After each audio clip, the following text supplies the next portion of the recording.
Hello, hello, hello, and welcome back to the all-new Coffee with the Carterman.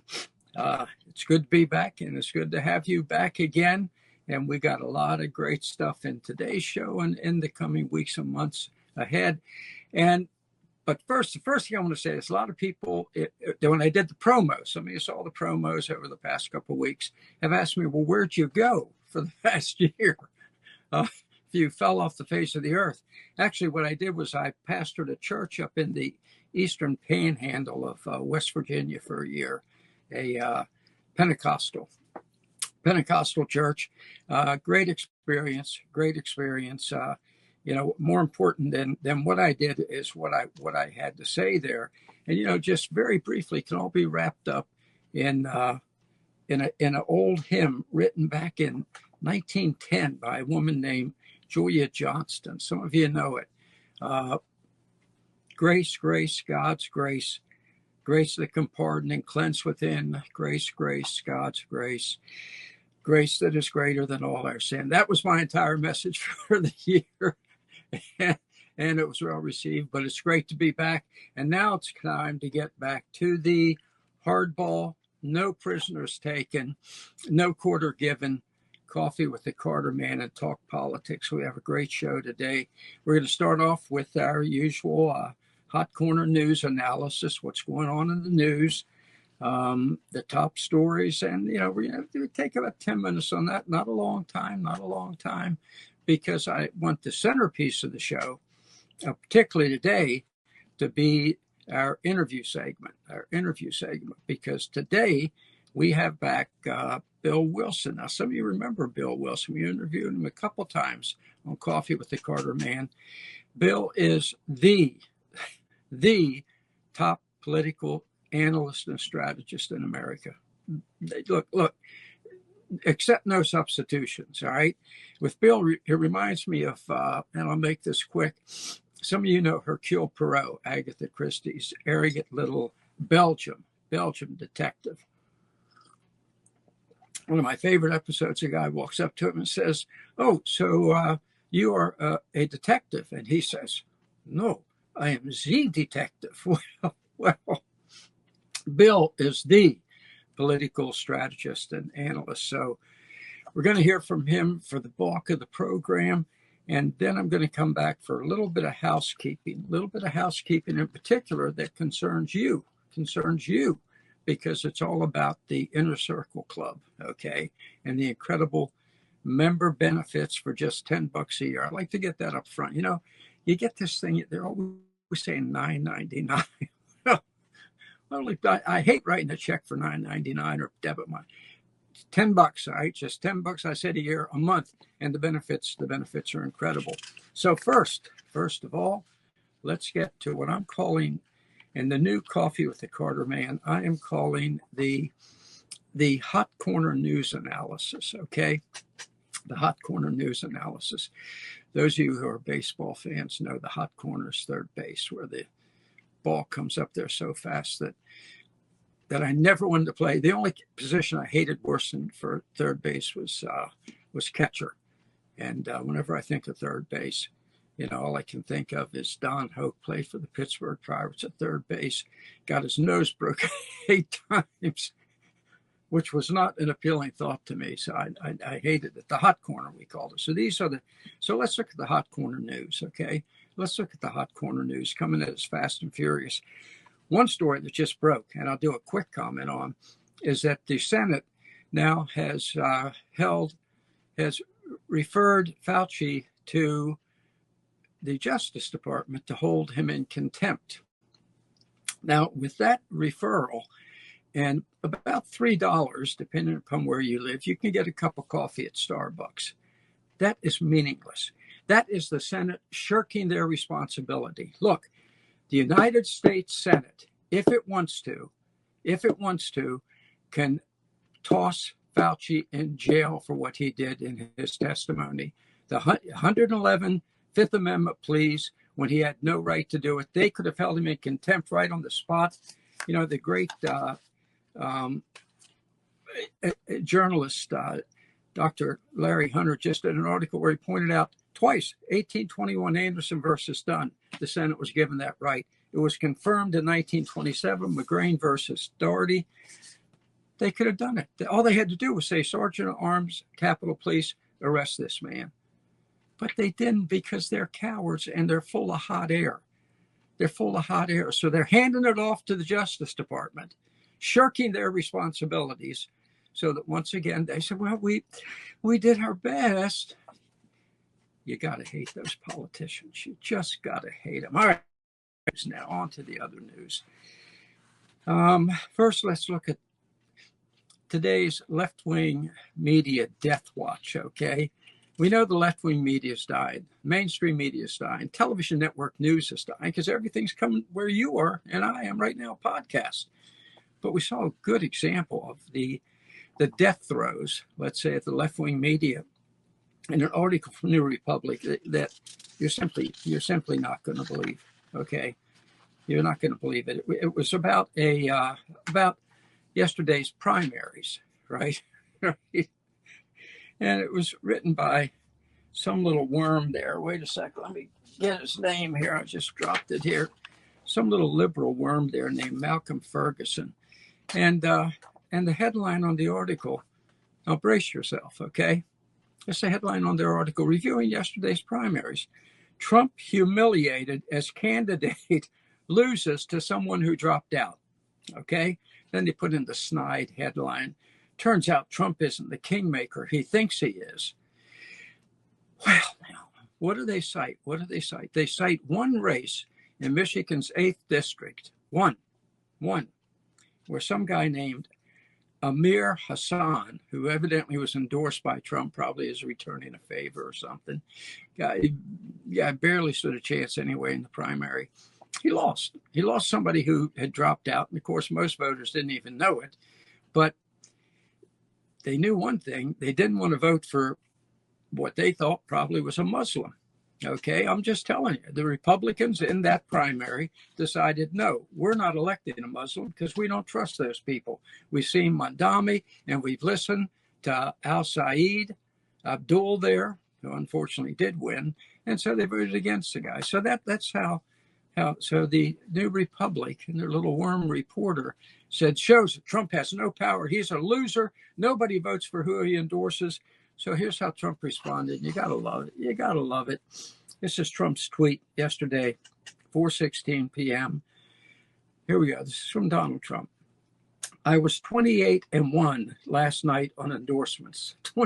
28-1. Old Amir there was the one. And numerous of them were outliers. Amir. But if you studied the fake news, you'd think it was just the opposite, 1 in 28. All they talked about was the one. And that's why they call it the fake news, President Donald Trump. Folks, thank God the fake news will soon be the dead news, okay? One additional thing on the fake news death watch. Did you see the correspondents had their White House Correspondents' Dinner? And so they gave each other awards to make each other look good. Phony, fake awards. Who cares? Who cares? Who cares? I don't even care about the Emmys anymore, let alone the media handed each other awards, the left-wing media. And my favorite was the one they gave to Caitlin Collins, because she is such a vicious termagant and she hates Trump so much. They gave her an award.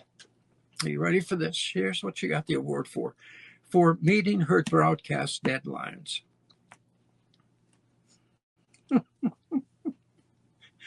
Now, I know if you're like me, you're thinking, I thought that was her job. Well, for most of us, meeting our deadlines is her job, but apparently with the mainstream media, if you meet your deadline, you deserve a special award at the Correspondents' Dinner. Well, she can choke on that one, all right? So that's our media death watch. Real quickly now, because we're running short of time, I like to keep this opening segment down to 10 minutes, our review of the news. The war in Ukraine. Folks, last night, Russia sent 28 supersonic missiles into Kiev. 28, okay? Now, the left wing, the phony media, the deep state in this country says, yeah, but Ukraine's really hitting Russia with drones. Folks, when you compare drones to supersonic missiles, drones are like being put upon by a swarm of mosquitoes. They're hitting warehouses for the equivalent of Amazon over there, hardly strategic targets. Whereas if supersonic missiles are hitting, major installations and weapons manufacturers in Ukraine. Look, that war's over. As a matter of fact, if Putin had gone on a real offensive from the beginning, it would have been over before it started. But the fact of the matter is, the only reason that war's there is because of the European Union pushing it. The European Union pushing it. They want to own Europe, and Russia stands in the way. That's the bottom line. That's the bottom line. And now the worm has turned there. And now I'm going to tell you something that's even worse, okay? Because I want you to brace yourself for this. It's what I believe, and I could be wrong. I hope I'm wrong, but I don't think so. I think you're going to see a repeat now, a reprise of 1884, okay? That's when the powers that be, back then the European empires, decided to cut up the world into spheres of influence, Asia and Africa in particular. We're going to see spheres of influence, okay? Look, if I'm wrong, praise the Lord. And don't think I like it, okay? So don't get upset at me. I'm just telling you, what you're seeing unfold are spheres of influence in Europe, Russia. There is no longer an England. There is an Englandistan. It's Pakistan, Europe. France, pusillanimous, overrun. Germany, it emerges. He should just dress in drag, to be honest with you. And then Spain, it's gone. Old Pedro Sanchez there, he just handed this country over to the North Africans. And by the way, don't think that's going to end there. Here is a picture you might be interested in. I should have given this to Gary to post, but because I know you can't see it clearly. But that's about 100,000 sub-Saharan Africans traipsing across Algerian deserts, heading toward Europe. That invasion has just begun. And it's not going to stop until Europe is largely run by these Muslims and people who bear no relation to their culture. I know we were invaded, 10 million people. They're going to have a lot more there by the time this is done, but 10 million thanks to Joe Biden. But at least those who came from south of our border shared some of our beliefs and understood our culture and actually share some of our culture. Remember, I lived in Honduras for a year. Not so with these African invaders. Not so. So spheres of influence, you're going to see Russia becoming the dominant force in Europe. You're going to see China become the dominant force in Asia. Embrace yourself. I hope I'm wrong. But you're going to see Iran become the dominant force in the Mideast. I'm just saying. I could be wrong. I don't like where this is going. I think, here's the thought. If you're going to declare war on somebody, declare war on them. Okay? Don't dabble and dribble the way Bush has until the people are able to come back on you. Look, don't shoot the messenger. Don't shoot the messenger. Those other Arab countries are scared to death of Iran now, just scared to death of them. So that's my opinion, my take on the news of the day. That's our hot corner. Now let's turn to the expert. Okay, let's turn to the expert now on what's going on in this country in terms of our politics. I've known Bill Wilson for 50 years.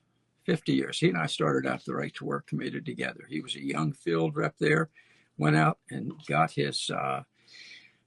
earned his spurs out fighting the union bosses all across the country, winning elections, defeating them there. And when he tells you what's going on, what's going to happen in the midterm elections, where the Democratic Party is, where it's heading, in that case, with me, it's opinion, put it over there, say, okay, we'll see what happens with Bill. take it as facts. So, Bill, welcome back to Coffee with the Carterman. Thanks for having me, Carter.